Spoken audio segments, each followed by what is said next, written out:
It is not absence of fear. Nothing real can be threatened.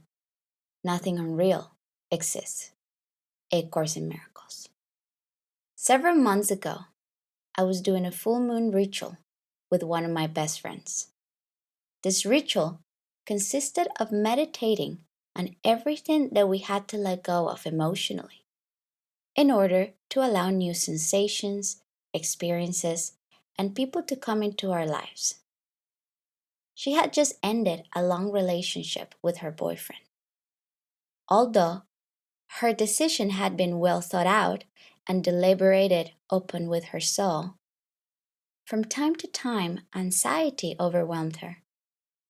When we were both sharing what each of us wanted to let go, she said, "I want to let go of fear." We then became silent, and something in me made me wonder, is it possible to let go of fear? And it was there that I intervened and I asked her, "Perhaps it is something else you must let go."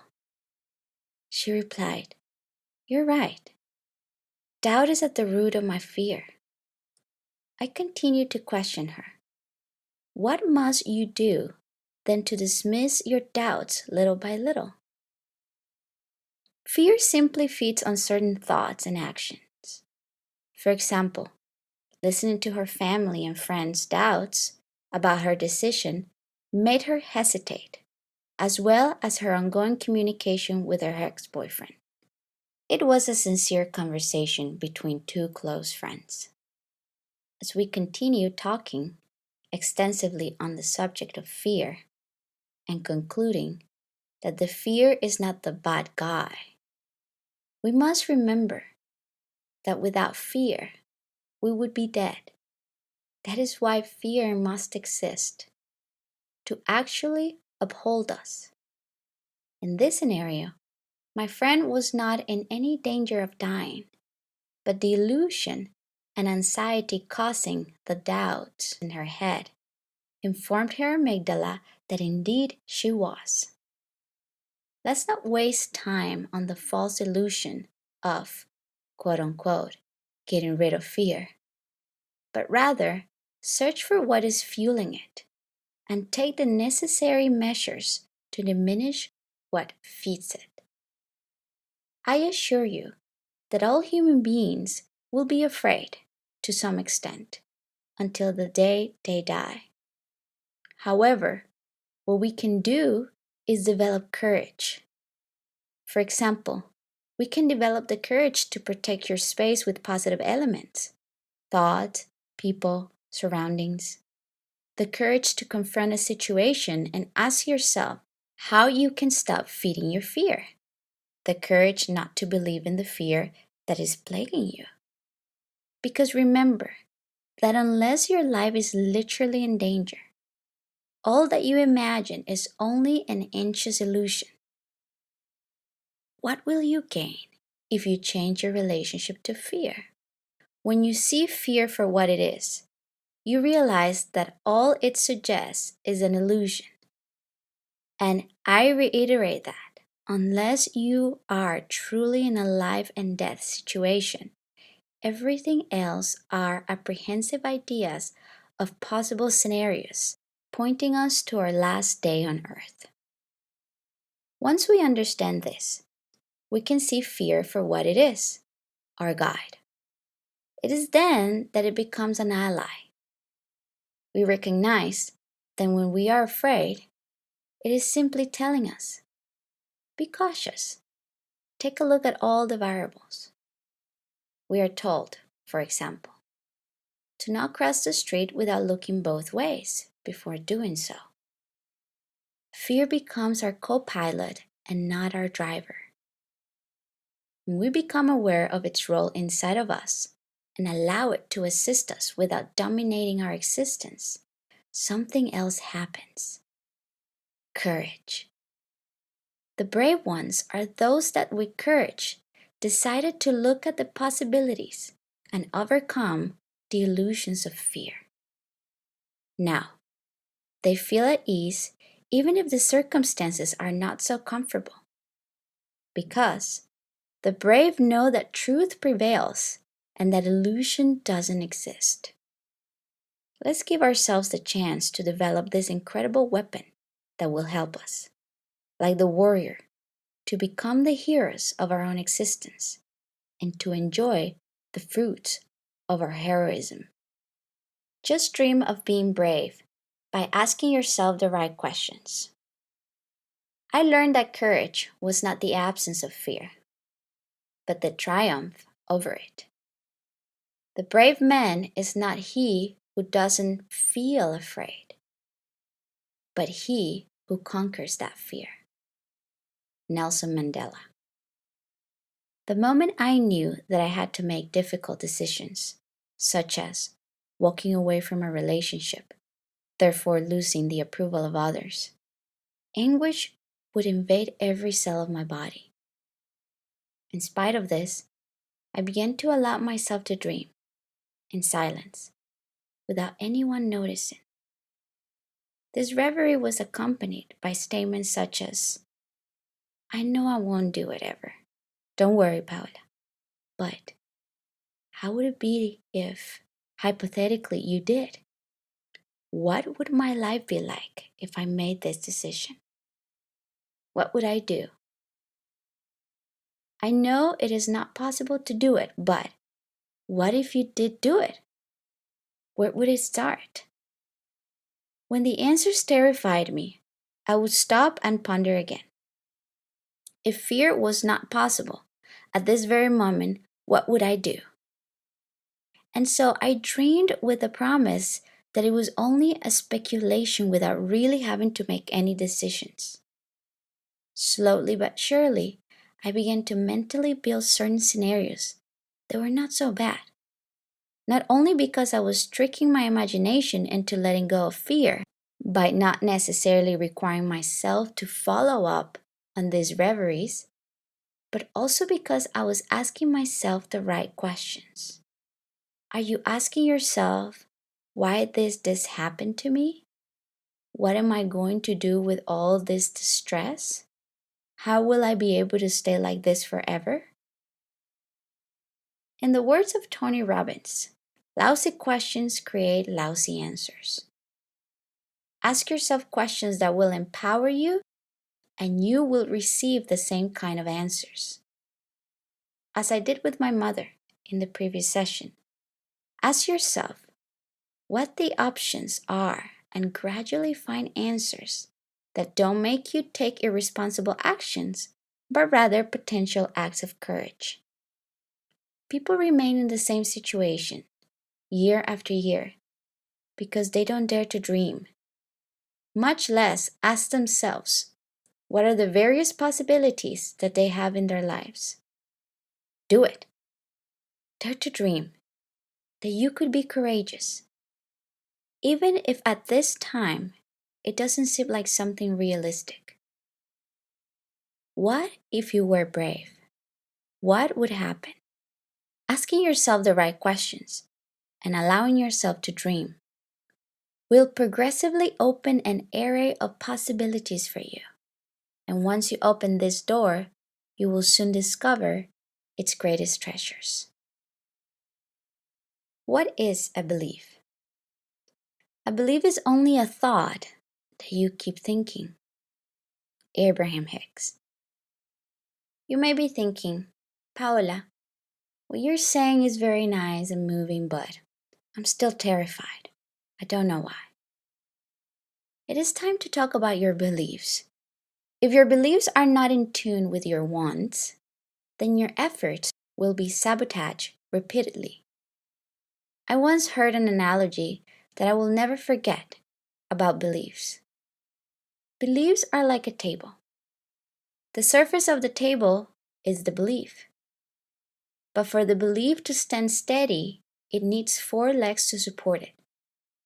In this particular case, the evidence supporting the belief are the 4 legs. The surface of the table, the belief, and the 4 legs, the evidence, cannot hold themselves together if they don't have some kind of glue that bonds them. And this glue is constituted by the emotions. We, human beings, have two reasons why we do or don't believe in something. This can be to avoid pain or to move toward pleasure. We believe what we believe because somehow or another there is a positive emotion that joins the evidence to the belief. It fulfills its purpose of moving away from pain or moving toward pleasure. Where does that belief stem from? Many beliefs are instilled in us from childhood. Some are positive and some are negative. The positive ones are those such as honesty is a very treasured value, stealing or killing is bad, you are the outcome of your decisions. These beliefs are thoughts that were instilled in us by our parents and family. If you grew up in a family or culture where one's honesty and integrity were valued. In addition, our experiences allowed us to gather certain beliefs along the way. For example, as an overweight child and teenager, I surmised the belief that to be accepted, I had to be thin and pretty. This prompted me to have eating disorders during my teenage years. My romantic relationships were a disaster due to my physical insecurities. I was bullied so much because my body was not what people expected to be that I amassed several erroneous beliefs regarding my physical appearance and the meaning of love. We also assimilate beliefs from different situations, whether good or bad. For this reason, we're going to discover what you believe in, and little by little, replace these beliefs with ones that are more in sync with what you want for your life. If you want to have an energetic and healthy body, but you consider that your genetics are hindering you from transforming it into one, then any diet you will try will be sabotaged by that belief. If you want to fall in love, but you don't believe that you're worthy of being loved, then you will sabotage your relationships or potential relationships. If you want a better job or to start your own business, but you're too terrified or believe that you're not smart enough, you'll keep yourself from undertaking that project or asking for that promotion. That is why I want us to do the following. Grab a piece of paper and a pen and write down your wishes, dreams, and yearnings. After that, write down what you believe makes it difficult or impossible to make this wish become a reality. Are you ready? These are your limiting beliefs. With this exercise, we determine the most obvious limiting beliefs. The deeper you dig into your self-awareness, the more you will become aware of other hidden beliefs. You must observe your responses when faced with a situation or a new idea as it arises. And with some curiosity, ask yourself, what do I believe in? Knowing yourself intimately, aside from being a great privilege, will give you the respite to heal and expand yourself in ways that you never imagined you could. Now, let's transform your belief. Let's do these hypothetical exercises together so that you can do them later on your own. Questions to ask yourself. What is your belief? Example. I am not smart enough or brave enough to achieve what I want. Number 2. So, what is the positive emotion that holds that belief? Why is it right to trust what you believe in? Open your mind and your heart when responding to this question. It's not easy, but I can assure you that you trust in what you believe in because somehow you have thought it to be positive. So, examples of this. When I believe this, I remain in my comfort zone. It is easier to believe this. That way, I don't look bad in front of myself or anyone else. I avoid failing if I don't risk anything. I don't get stressed about a new project. That way, I am calmer. Number 3. What evidence do you have that this is true? When I was a child, my father called me stupid. Also, I have always been fearful of everything, from public speaking to playing certain sports. And in college, I was never the best student in my class. Also, up until now in my life, I have always played it very safe. I am afraid of failure. Question number 4. What would you prefer believing? Use the opposite of what you're believing now. What would you like your new belief to be? I would love to believe I am smart and brave enough to achieve everything I set my mind to. Okay, question number 5. What proof do you have that indicates that this new belief is likely or true? Well, I have never failed a class in my entire life. At my job, I have been acknowledged for my performance on several occasions. Also, my girlfriend always acknowledges how quick I am to solve problems. And I've traveled alone for several months and I was not afraid to do so. Alright then. Since your belief is not something your brain still can't process, we must use small intentions that you already believe and that point you toward what you truly want to believe.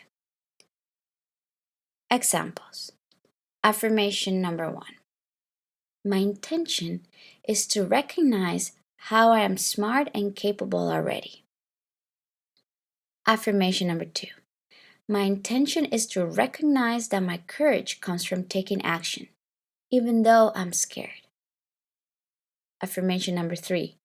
My intention is to grow every day, to go after my dreams. Now, it's your turn, and we're going to use the same questions to change your belief. Please download the PDF that comes with this audio. Vulnerability. Vulnerability sounds like truth and feels like courage. Truth and courage aren't always comfortable, but they're never weakness. Brené Brown. Like many people in this moralistic, perfectionist, and materialistic society, I confess that I have wanted to escape such, quote-unquote, evil vulnerability all my life.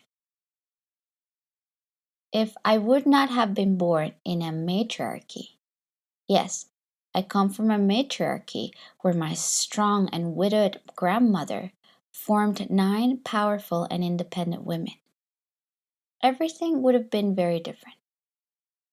I grew up based on the belief that crying was only for extreme reasons, and that vulnerability was nothing more than a weakness that had to be purged immediately. Growing up with these beliefs and with the media and social expectations constantly reinforcing them, I learned to do my job very well.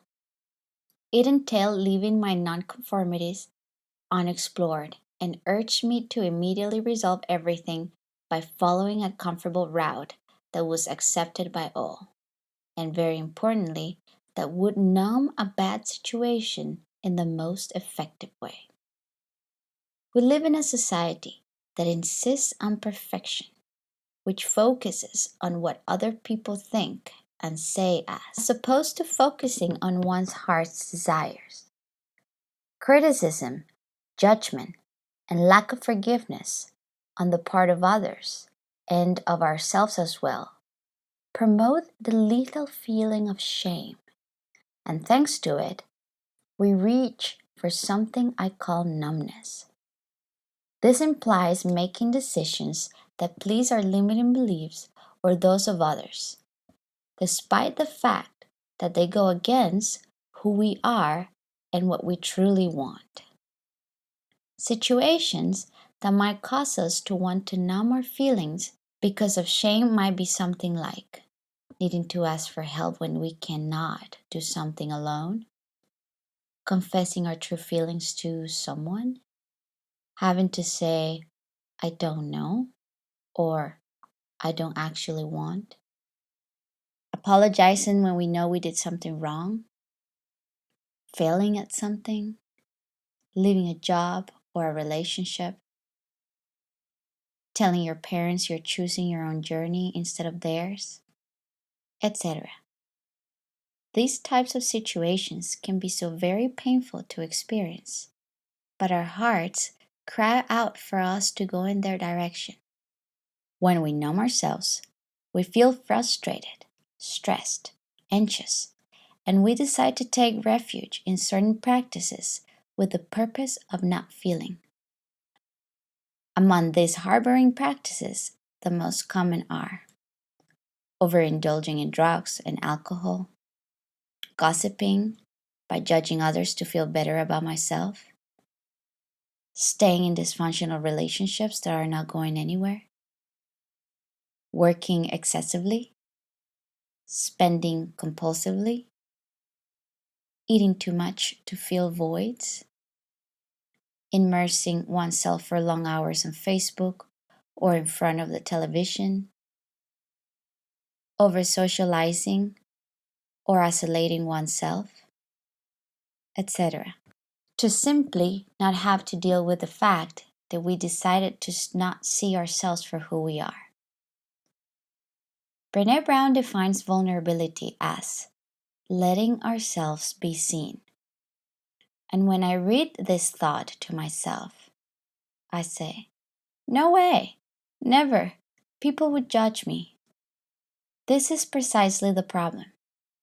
We believe that if others see us for who we are, they will think less of us. We will feel bad about ourselves. We will be thought of as weak, and we shall not be worthy of love.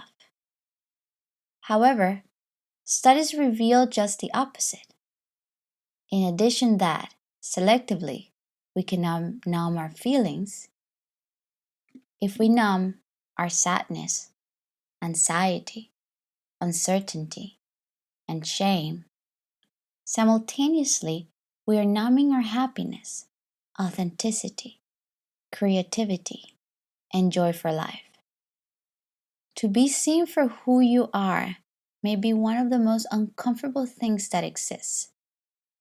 But in my case, I have learned that not only when we have the courage to tell the truth, even if our voice trembles and we act with our heart's parameters of success rather than public success, we allow our soul to evolve and reap the fruits of the courage to be vulnerable, which are unconditional love, inner fulfillment, and success in every way. It is not weakness. How is that not weakness? I feel much too exposed if I'm seen for who I am. That was my most consistent thought when I was deliberating about this, particularly if it pertained to a romantic relationship. For instance, sometimes I would go out with a guy and I enjoyed it, but when things did not go as I expected, I felt hurt. I then thought that having these human emotions was a weakness, that I had to be stronger, smile more, be smarter, be more calculated, and more balanced. I must confess that, in my journey, I have made progress with this argument. But it took years to weaken the belief that this was foolish. And I truthfully had to reinforce my new belief that the entire rainbow of my emotions needed to be honored. This has been quite a struggle, but here I am. The shame of not being what I thought was a quote-unquote perfect woman tormented me relentlessly. I carried so much resentment toward myself for not accepting that despite all the reasoning in the world, I was still human. That is to say, I will make mistakes. I will feel profound emotions in situations that touch my soul. And this carries over into professional settings.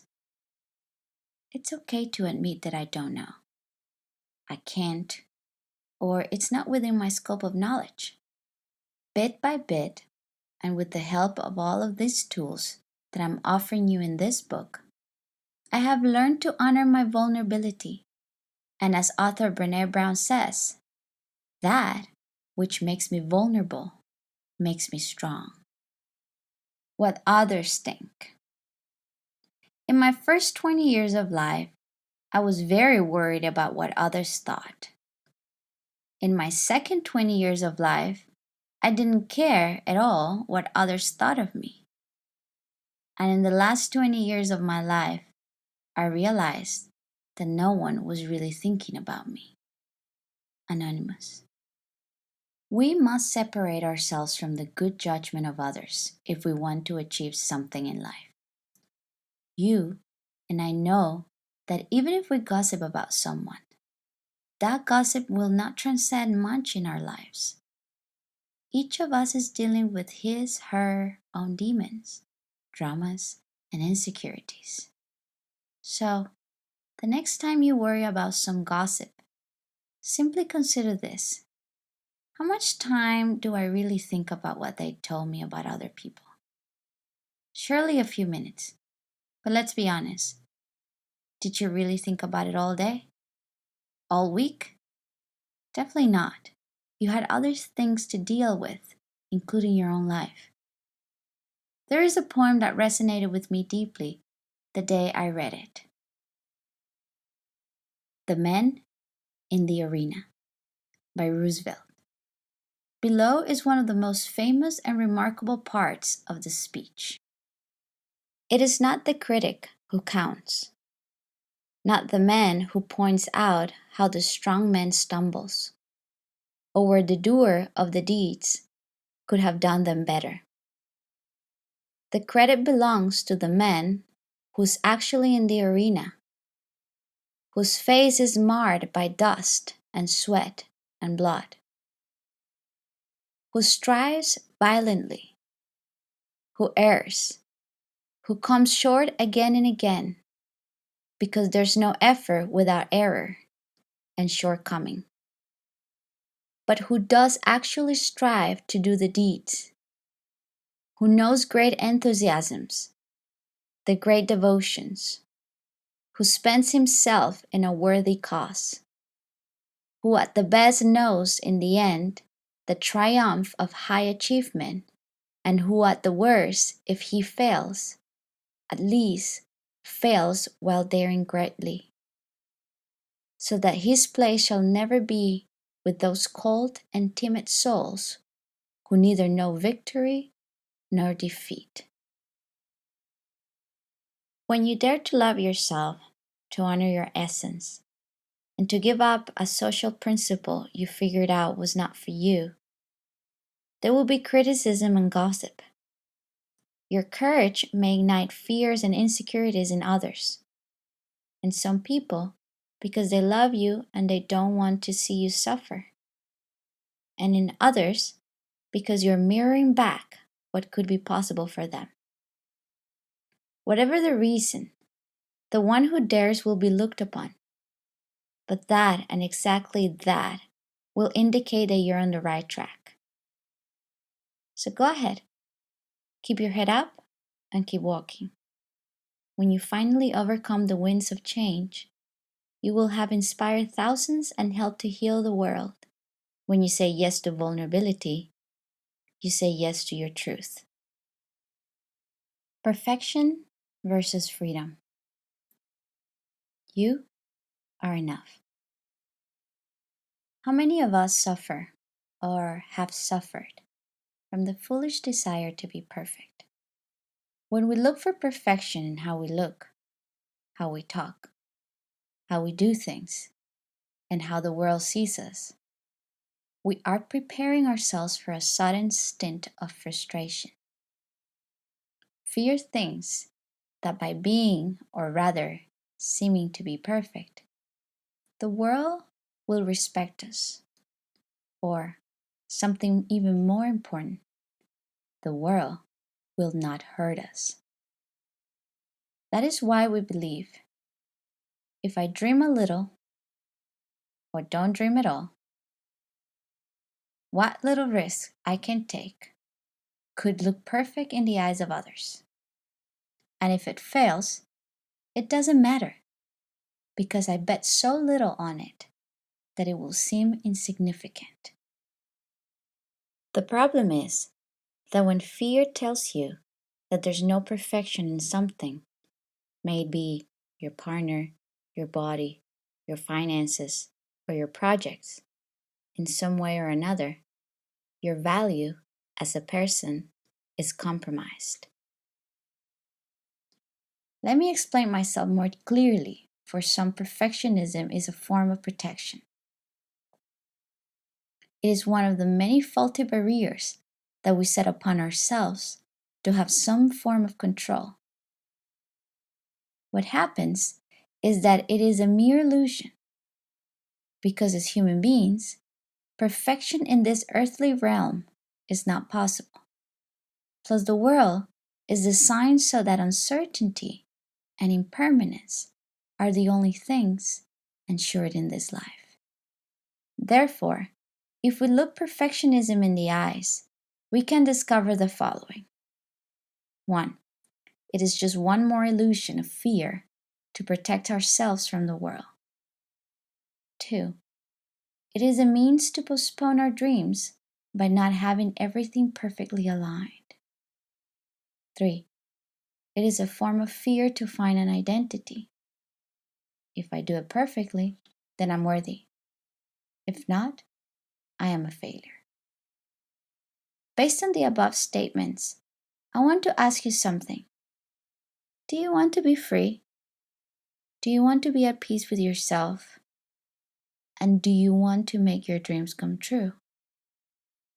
If your answer is yes, then I hereby give you the magic potion that will unleash you from this curse that you picked up on your journey up to this point. Waive perfectionism today and welcome progress. If you focus on how much you're progressing instead of how perfect it is, you will keep moving forward. You will have less stress, and things in your life will flow accordingly. Exercise. Make a list of the ways in which you have been or are a perfectionist. Now, after you do that, answer this question. Thanks to perfectionism, what have I stopped doing? Thanks to perfectionism, what has frustrated or disappointed me? Then, make a list of all the things you would like to start doing, continue doing, or stop doing, and once achieved, will make you feel that you have taken at least one step forward, even if it's not perfect.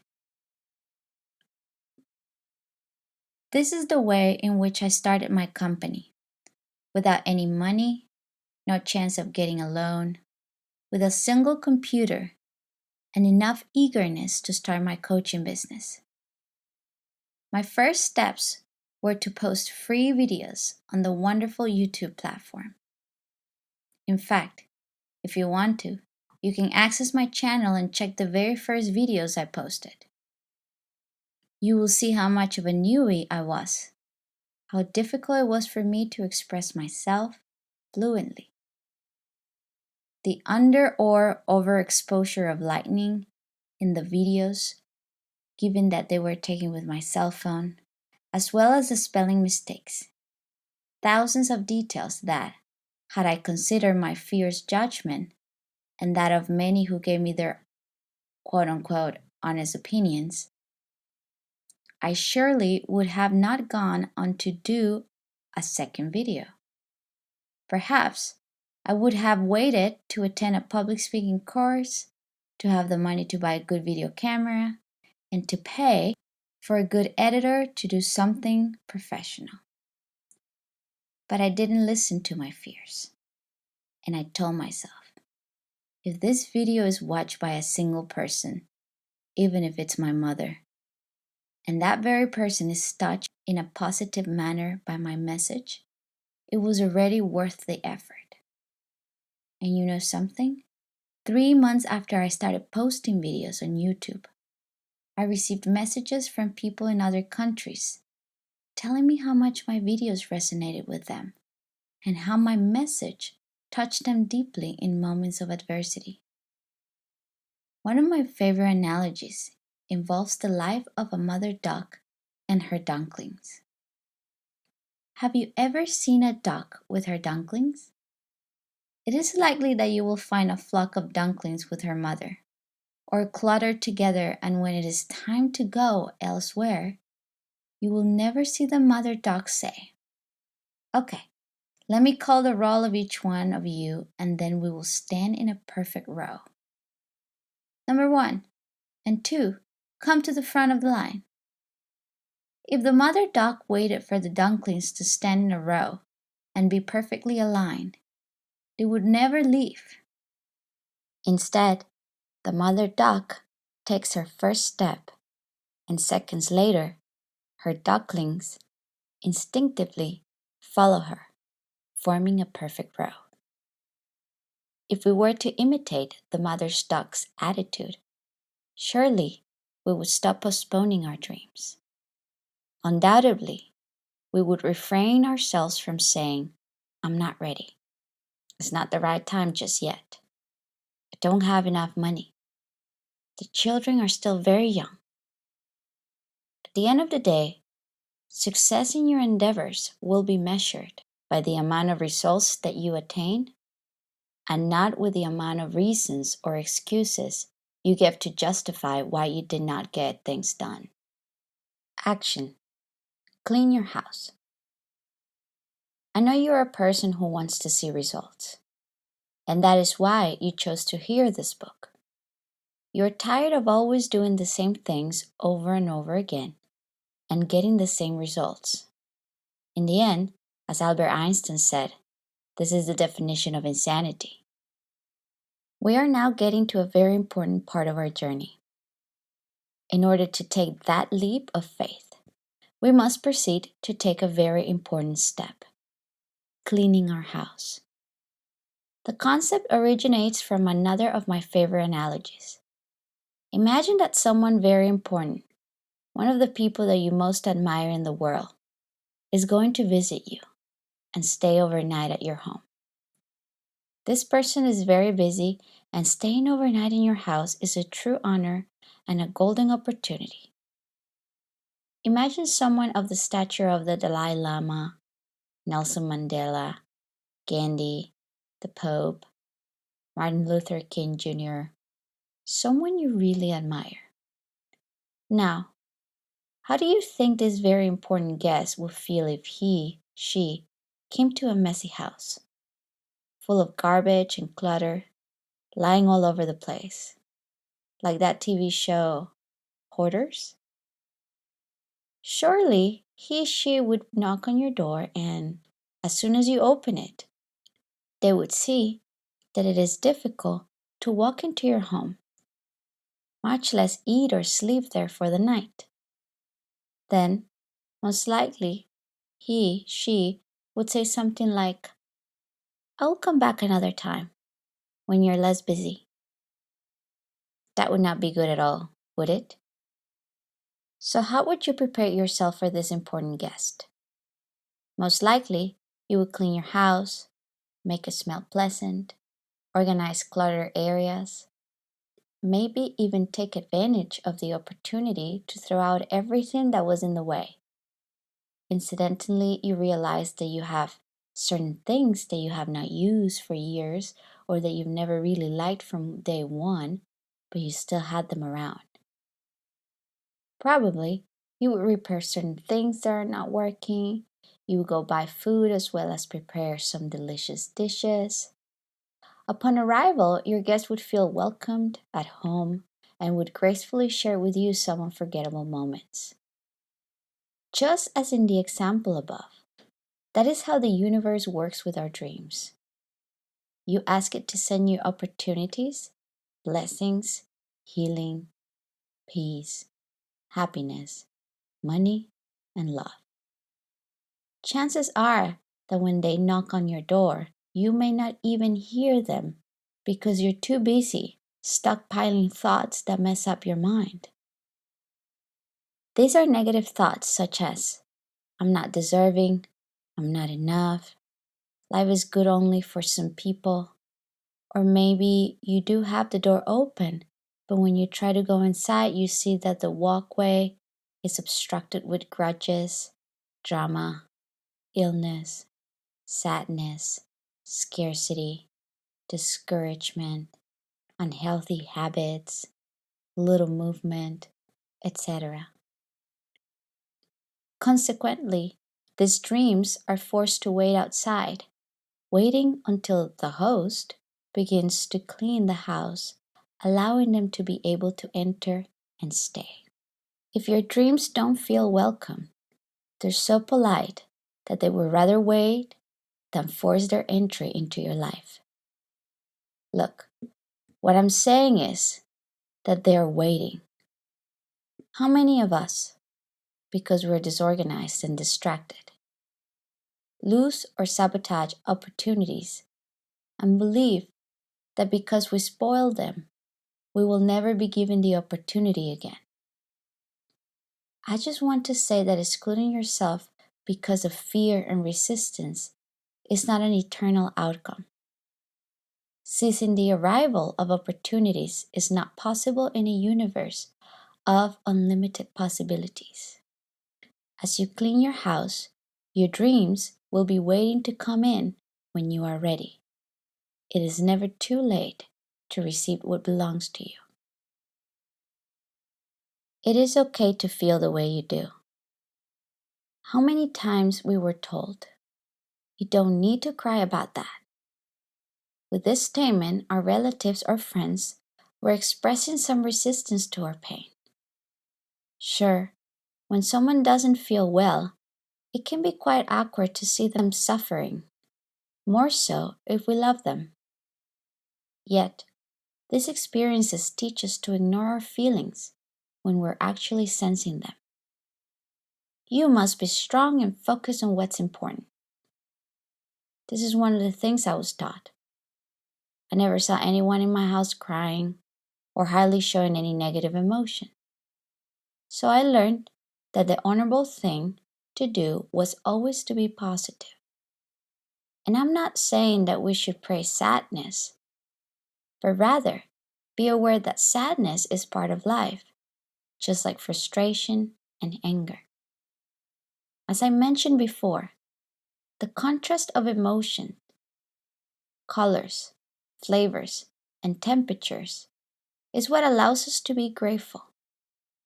If you don't know about sadness, then how will you characterize a beautiful day filled with joy? We wouldn't know how to appreciate it. On the journey to self-love, it is very important that we honor negative feelings, cloudy days, and without promoting misery, look into its eyes and ask, what are you here to teach me? Accept. What you resist, persists. Carl Jung. Let's look our emotional discomfort in the eye. Stop fleeing, stop numbing yourself. It's what I constantly tell myself when I want to ignore the elephant in the room, as I feel it is too heavy to deal with it. So, I make an appointment with my fear whenever I see that I have some time alone, and I have a face-to-face conversation with it. I observe and sense it carefully. I inhale deeply and exhale, letting it run through my body. Inhale and exhale and slowly greet it. I welcome it and I give it permission to stay for a while. I know it needs to reveal itself. It is wonderful to see that the more I let the emotion just be and exist in my life, two things happen. Number one, I learn from its clear and empowering wisdom. Number two, subsequently, it dissolves.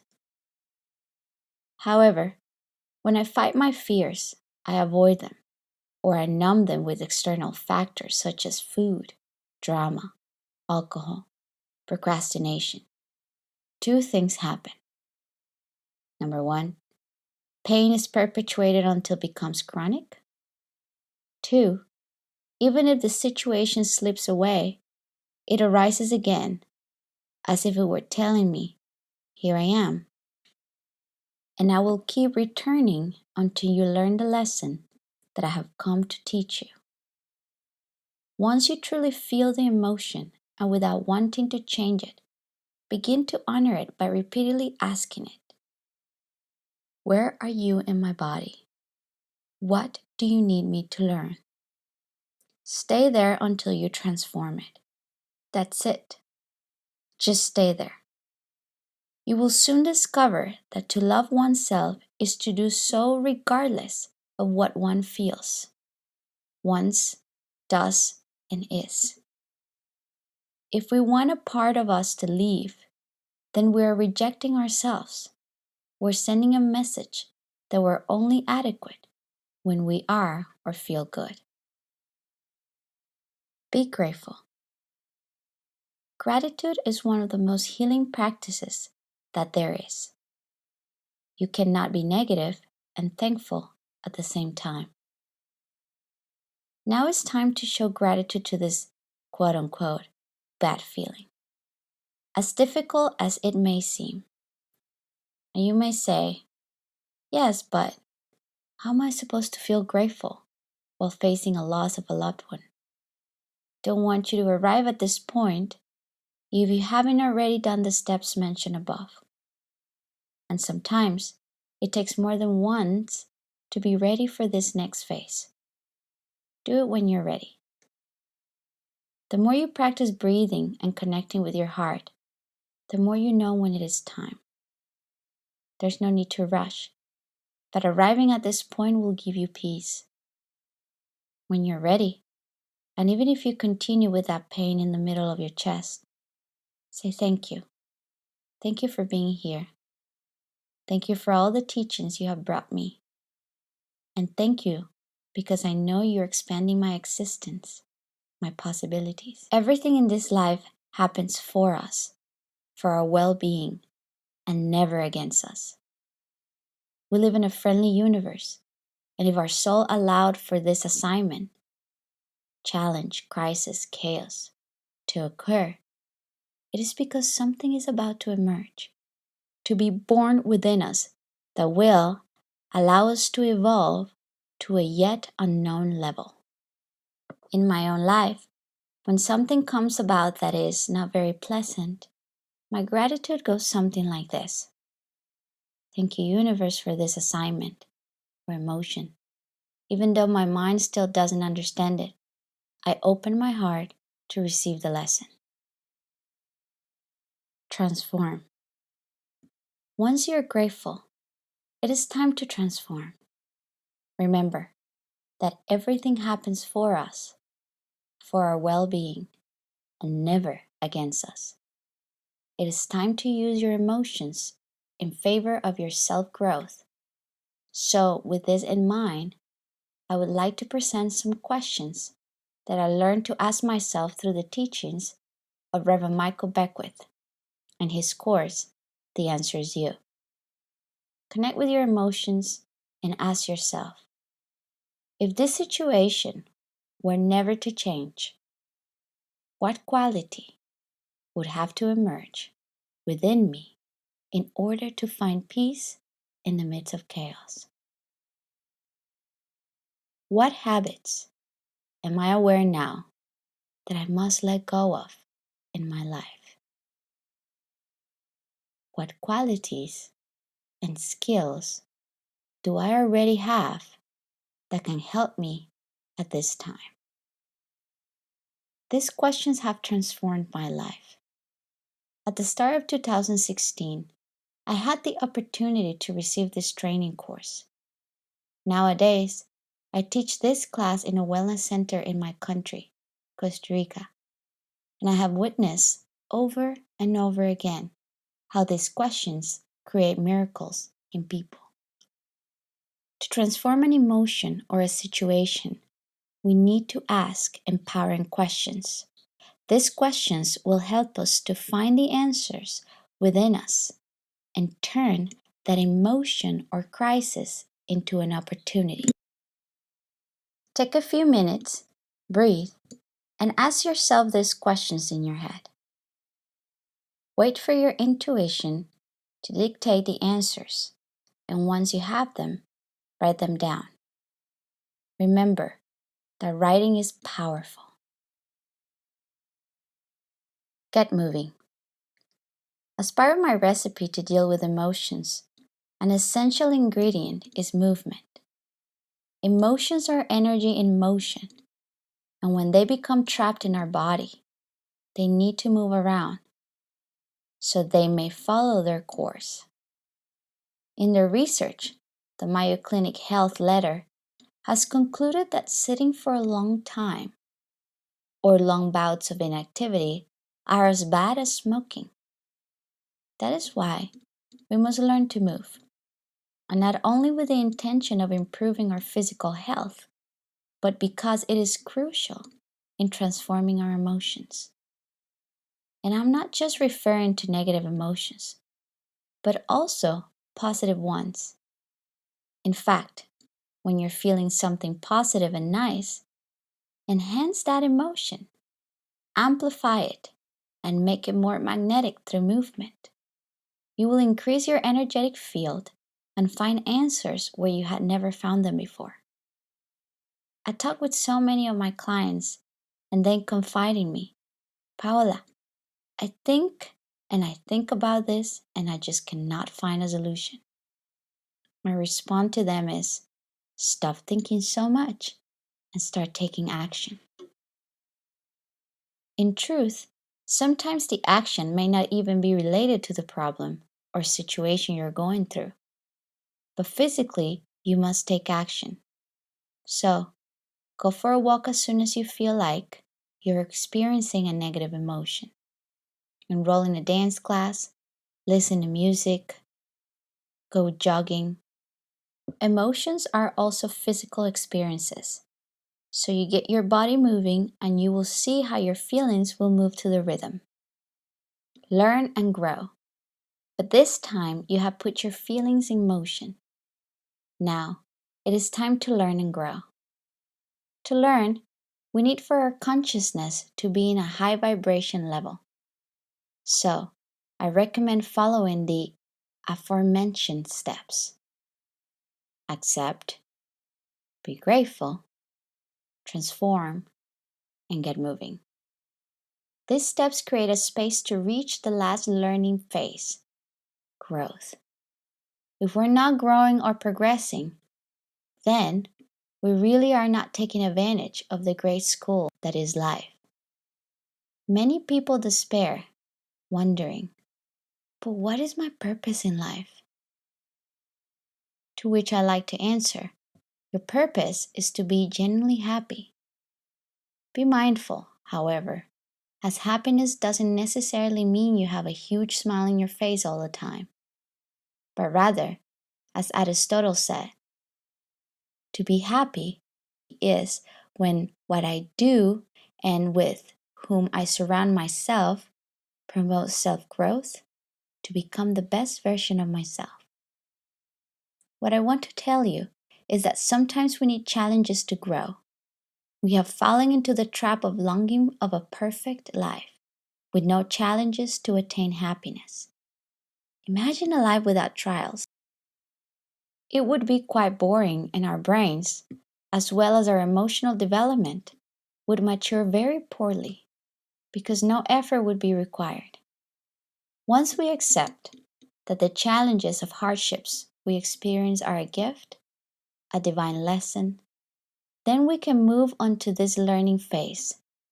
For this, I bring forward more questions. What was or is good about this situation? What actions do I now understand that I must take in order to move forward? Based on my newfound knowledge, what can I do better next time? Please take some time to journal about these questions.